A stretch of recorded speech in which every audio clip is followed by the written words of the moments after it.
تیسرا جو عالم ہے جس میں ہم زندہ ہیں یہ ایسا ہے کہ اس میں غم بھی ہے، خوشی بھی ہے، تکلیف بھی ہے، راحت بھی ہے. لہذا کوئی شخص یہ سمجھے کہ ساری زندگی میری راحت میں گزرے ہو نہیں سکتا، کبھی ایسا نہیں ہو سکتا. تکلیف آئے گی، مصیبت بھی آئے گی، مصیبتیں تو آنی ہیں، لیکن سرکار دو عالم صلی اللہ علیہ وسلم فرماتے ہیں کہ اللہ ہماری مصیبتیں ہمارے دین پر نہ آئیں. اللہ بچا، یعنی مصیبت ہو تو وہ مصیبت دنیاوی حد تک محدود رہے، کہ دنیا میں کوئی تکلیف پہنچ جائے، کوئی بیماری آ جائے، کوئی آزاری آ جائے، کوئی نقصان ہو جائے، یہ تو ہو جائے، لیکن دین میں مصیبت نہ آئے. دین میں مصیبت آنے کا معنی یہ ہے اللہ بچائے، اللہ تعالیٰ محفوظ رکھے ہر مسلمان کو، کہ اس کی مت الٹ جائے، اور مت الٹنے کے نتیجے میں وہ دین کے معاملے میں جو ہے سست پڑ جائے، یا دین کے معاملے میں اللہ بچائے گمراہی کا راستہ اختیار کر لے، یا بے عملی کا بد عملی کا راستہ اختیار کر لے. دین میں مصیبت، یعنی دین میں مصیبت کے بہت سارے پہلو ہو سکتے ہیں. ایک مصیبت آنے کا اللہ بچائے یہ ہے کہ اچھا خاصا آدمی مسلمان تھا، صحیح سالم عمل کر رہا تھا، لیکن اچانک مت الٹی ہو گئی، دماغ پھر گیا اور دین سے برگشتہ ہو گیا. ایسی مثالیں ہوتی ہیں کہ اچھا خاصا پڑھا لکھا آدمی اور علم بھی رکھنے والا، لیکن مت الٹی ہو. ہمارے دیوبند، دارالعلوم دیوبند سے جہاں بہت بڑے بڑے علماء اکابر پیدا ہوئے جنہوں نے ساری دنیا کے اندر دین کا فیض پھیلایا، تو وہاں اس میں سے ایسے بھی پیدا ہوئے اللہ بچائے جو عیسائی ہو گئے، اللہ بچائے. ایسے ہو گئے جو رافضی ہو گئے، اللہ بچائے، اور دیوبندی لکھتے اپنے نام کے ساتھ، ایسے بھی ہوئے.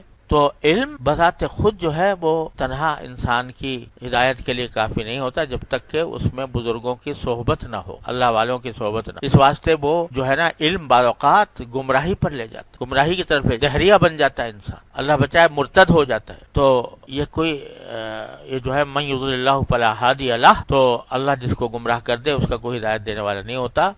اگر کوئی آدمی جو ہے وہ اپنے علم پر بھروسہ کر کے اور اپنے ذات پر بھروسہ کر کے وہ چلتا ہے تو کچھ بعید نہیں ہے کہ کسی وقت وہ راہ سے بھٹک جائے اور دین سے پھر جائے. تو یہ رسول کریم صلی اللہ علیہ وسلم فرما رہے ہیں کہ دین میں مصیبت ہمارے دین میں نہ آئے. حدیث میں آتا ہے کہ بعض اوقات ایسا ہوتا ہے کہ انسان نیک عمل کرتا رہتا ہے یہاں تک کہ اس کے اور جنت کے درمیان صرف ایک ذراع کا فاصلہ رہے، اتنا اس نے نیک عمل، لیکن آگے چل کر دل پھر جاتا ہے اور اللہ بچائے وہ جہنمی ہو جاتا، جہنم میں چلا جاتا. تو اس وجہ سے مصیبت تو آنی ہے، لیکن مصیبت دین کے اندر آئے کہ میں اللہ بچائے دین سے پھر جاؤں. اچھا خاصا نیک نمازی تھا لیکن نماز چھوڑ دی، اچھا خاصا گناہوں سے پرہیز کرنے والا تھا، گناہوں میں مبتلا ہو گیا. حضرت والی صاحب رحمۃ اللہ علیہ کا ایک رسالہ ہے درس عبرت، اس میں ایک بہت بڑے عالم اور صوفی کا واقعہ لکھا ہے کہ کس طرح اچھے خاصے ٹھیک ٹھاک ان کے مریدین، ان کے معتقدین سبھی کچھ، لیکن اللہ بچائے ایک ایسا موقع آ گیا کہ ایک عیسائی عورت پر فریفتہ ہو گئے اور اس کی وجہ سے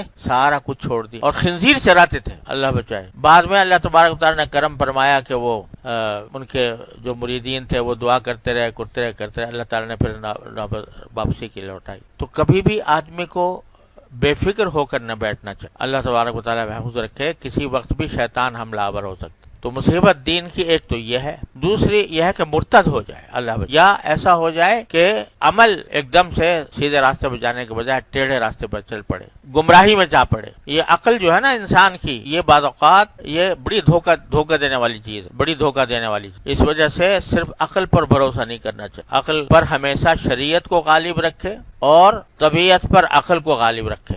اب یہ جو شیطان تھا اس نے سجدہ کرنے سے جب انکار کیا تو دلیل جو دی وہ بڑی عقلی دلیل تھی بظاہر، کہ ان کو تو آپ نے مٹی سے پیدا کیا، مجھے آگ سے پیدا کیا، آگ کو فوقیت حاصل ہے مٹی پر. جواب دو اس عقلی دلیل کا. کوئی عقلی دلیل تو تھی بڑی پکی، لیکن یہ نہ سوچا کہ یہ جس نے بھی آگ پیدا کی، جس نے بھی مٹی پیدا کی، وہی کہہ رہا ہے ہمیں، تو پھر ہمارے آگے سوائے جھکنے کے اور کیا کام اور مطلب رہ جاتا ہے.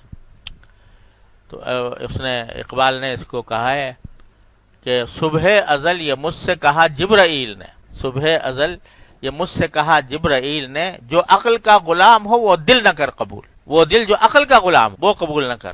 اتباع والا دل چاہیے جو اللہ کے آگے اتباع کر. تو اللہ تجعل مصیبتنا فی دیننا، اللہ بچائے ہمارے مت الٹی نہ ہو، ہماری سوچ الٹ سے پر نہ چل پڑے، ہمارے اعمال غلط کے راستے پر نہ پڑ جائیں.